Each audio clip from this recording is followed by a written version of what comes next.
Ever wonder what happens when anime characters get reincarnated with abilities so broken, the universe just gives up?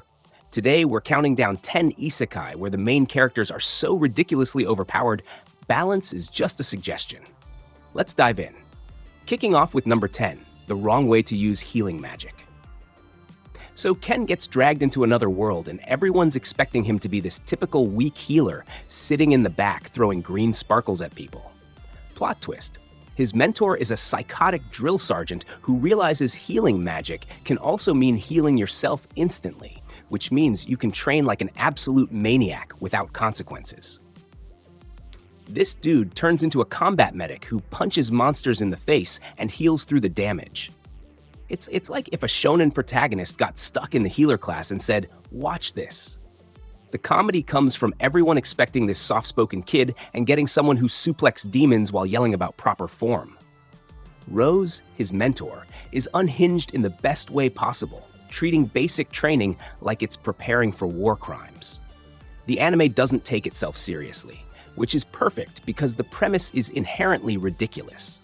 Why use healing magic normally when you can become an unkillable berserker with a first aid kit? Sliding to number 9. Chillin in another world with level 2 cheat powers. Banaza gets summoned as a hero, immediately gets abandoned because his stats look trash, then discovers he's actually level 99,999 or some absurd number that broke the measurement system. My man literally cannot be harmed. He's trying to live a quiet life, running a shop, but he's so stupidly powerful that dragons treat him like their landlord. What makes this one fun is Banaza genuinely doesn't want the spotlight. He just wants to sell potions and pet his Fenrir companion. But the universe keeps throwing demon lords at him like, please care about something. The romance subplot with the goddess is surprisingly wholesome, considering she's literally divine, and he's just vibing. It's the ultimate power fantasy for people who are tired of the chosen one must save the world grind. Sometimes you just want to watch someone casually one-shot everything while complaining about property taxes. Landing on number 8. Am I actually the strongest? Reinhardt gets reborn as a baby in a magical world with infinite magic power, but his family thinks he's worthless because he's too quiet. They literally abandon him in the forest. Imagine being so overpowered that you're raising yourself as a toddler while accidentally taming ancient dragon gods who become your babysitters. This kid is out here making S-rank adventurers look like tutorial NPCs before he hits puberty. The family drama adds surprising depth because watching them realize they abandoned literally the strongest being alive is Chef. It's satisfying. His adoptive sister Charlotte is a cinnamon roll who actually appreciates him, which makes their bond genuinely heartwarming. The anime plays with the weak-looking but secretly god-tier trope perfectly. Reinhardt doesn't even understand how broken he is, which creates these hilarious moments where he thinks basic spells are supposed to obliterate mountains. It's innocent chaos with infinite power levels. Looking at number 7, reborn as a vending machine. Now I wander the dungeon. Yes, you read that correctly. Hakan dies and reincarnates as a literal vending machine. Not a guy who controls vending machines. He is the vending machine. And somehow this bizarre concept works beautifully. He dispenses items, can't move on his own, and communicates through pre-recorded phrases like, "Thank you for your purchase." Peak Isekai nonsense, and I'm here for it. His overpoweredness comes from dispensing literally anything he's ever encountered, which in a dungeon setting makes him a mobile armory and restaurant. Lamis, the girl who carries him around, is pure muscle and pure heart. Their dynamic is unexpectedly adorable, considering one party is a box with a coin slot. The anime somehow makes you emotionally invested in a vending machine's journey. When he upgrades his abilities or unlocks new products, it feels genuinely hype. Also, watching monsters get confused when they attack a metal box that starts offering them hot coffee is comedy gold. But trust me, number 3, it'll mess with your head in the best way possible. At number 6, sweet reincarnation. Pastry chef dies and gets reborn as a noble kid in a medieval world, but keeps all his modern baking knowledge. Pastry, yes, that's his actual name, uses desserts and sugar production to revolutionize his impoverished territory's economy, while also being a tactical genius in combat. He's literally building an empire on cake. This anime is half economics lesson, half fantasy warfare, and entirely wholesome. Watching him explain supply chains and trade routes while 9 years old is weirdly educational. But when battles happen, Pastry's strategies are genuinely clever, using terrain and psychological warfare. The contrast between him gently decorating cupcakes and then planning military operations is hilarious.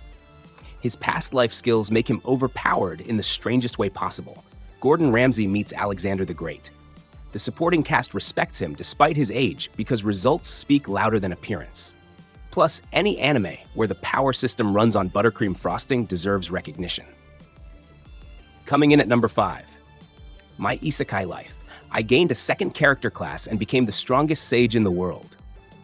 Yuji is your standard overworked office employee who gets transported while still emotionally exhausted from corporate hell.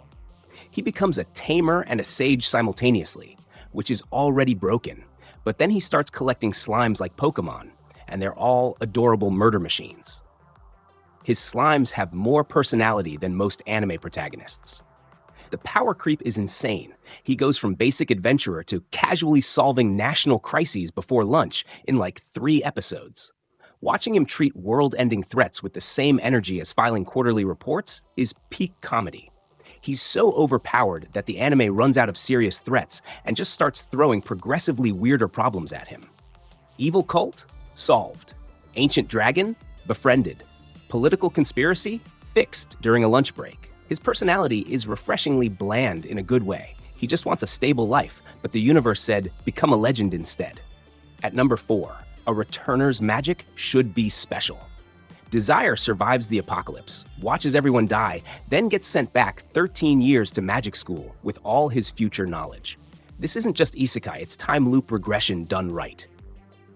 He knows every disaster coming and spends the series preventing them while building the strongest possible party from his classmates who died in the original timeline. The emotional weight hits different because Desire carries the trauma of watching friends die. When he saves someone who originally perished, it's genuinely moving. His overpowered nature comes from experience and strategy rather than raw stats, which makes victories feel earned.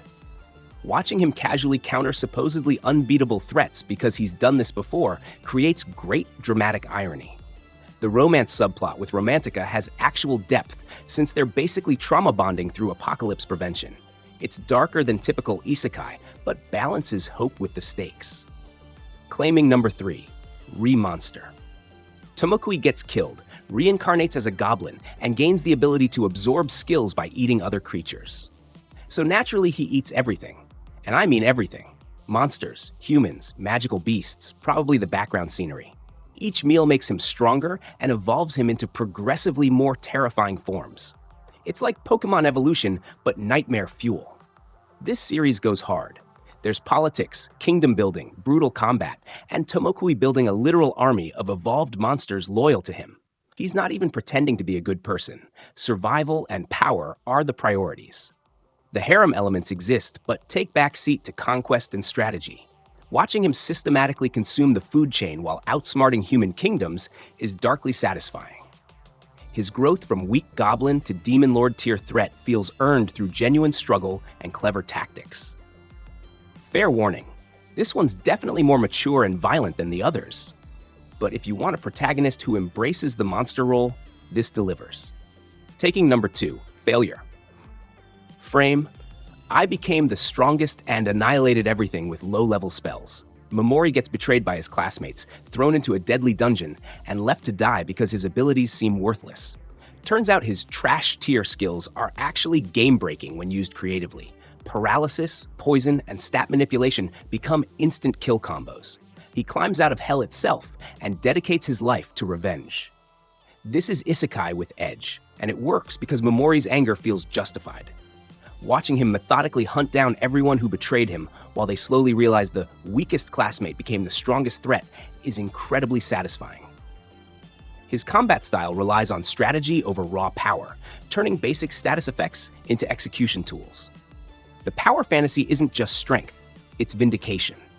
When his former classmates finally understand they created their own worst enemy, it's peak dramatic irony. Dark, brutal, and unapologetically petty in the best way. And finally, Number 1, the new Gate Shin is the strongest player in a death game VRMO who finally beats the final boss and frees everyone, then gets transported 500 years into that game world's future. He's max level with legendary equipment in a world where everyone else is still grinding tutorial zones. Imagine showing up to a beginner area with endgame raid gear. That's Shin's entire existence. What makes this number 1 is how Shin handles his power. He's not arrogant or reckless. He actually cares about the world and people in it. Reuniting with his NPC companions, who lived 500 years and became legends themselves, creates genuine emotional moments. The world building is excellent, showing how player actions shaped history and culture. Shin's strength lets the story focus on exploration, mystery, and relationships rather than constant combat. He can afford to be kind and patient because nothing truly threatens him. It's the ultimate comfort watch isekai. Powerful protagonist, beautiful animation, wholesome interactions, and a world that feels lived in. Plus, watching him accidentally terrify people by casually doing impossible things never gets old. From combat medics to literal vending machines, these isekai prove that being ridiculously overpowered never gets boring when the story's good. Which of these god-tier MCs would you want to be? Drop your picks in the comments below. Smash that like button if you're ready for more anime content, and subscribe so you never miss our next countdown.